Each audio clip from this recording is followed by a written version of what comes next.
Good morning, and welcome to my morning walk. Today is Monday, July 13th, 2020. Y'all, I am burdened this morning. In fact, I've been burdened for the last several weeks. This burden on my heart is a greater burden than I've felt in a good long time. In fact, I don't know that I could tell you the last time that I felt a burden this strong. The burden I feel has to do with what is playing out in our nation and in our world today. I mean, yes, it's about COVID-19 and it's about protests and rioting, but it's about more than that. It's about the way we engage one another. The problems we're facing now are very, very serious problems.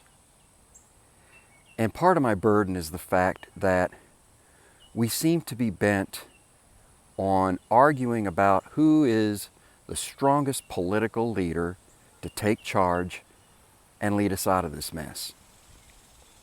Who are the people that should be in Congress? Who can we look to affect the changes that so badly need to be effected? But I'm here to tell you today, I believe this firmly. There is no politician. There is no member of Congress. There is no human being that in and of himself or herself has the wherewithal to lead us out of these things. A couple of weeks ago, I listened to a sermon from Pastor Alistair Begg. He does a podcast called Truth for Life. I listen to it several times a week. And in his sermon, Pastor Begg said this. He said, the real transformative work in a nation is the transformative work of the gospel. Y'all, when I heard that line, I played it over and over again. I've got it written down in my journal.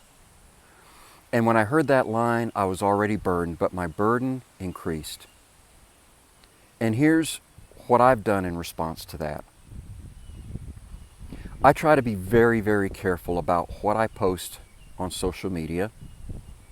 I try to be very careful on how I say what I say. And each morning, I go back over my posts from the next day. I delete the ones that were a little bit strong, and I leave the ones that weren't, and I ask God to forgive me for the strong ones. But here's the deal. As Christians, we are to engage our society. We are to engage in discussions about what's happening in our nation and in our world. This whole notion of a silent majority, where we just clam up and crawl into a hole and wait until November when we can go in and pull the levers for whatever candidates we support, and then crawl back into our hole and be quiet, that's not how we're to engage. Jesus said to his disciples, and he says to us, Matthew 5:16, let your light shine before others, that they may see your good deeds and glorify your Father which is in heaven. Friends, that is how we are to engage. Because as I said, there is no human being that's going to solve these problems for us. Our country has rejected God.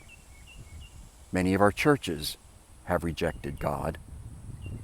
And until we preach the gospel and pray for hearts to be converted and pray for Christians to stand firmly upon it and yes, follow Jesus' direction to let our lights shine, what I promise you will happen is this.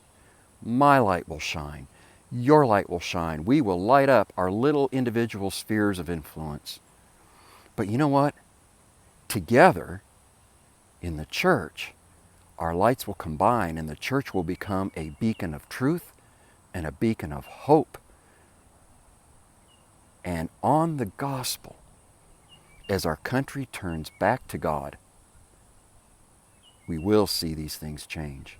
Y'all, each of us can be an agent of change just in that way. That is my burden. And I'm going to carry this burden. I'm going to talk it. I'm going to write about it. But y'all, please, let's just think about how we engage and maybe what we might do differently. And that starts with me. To God alone be the glory. Whatever you're doing today, have a great day, and you take care.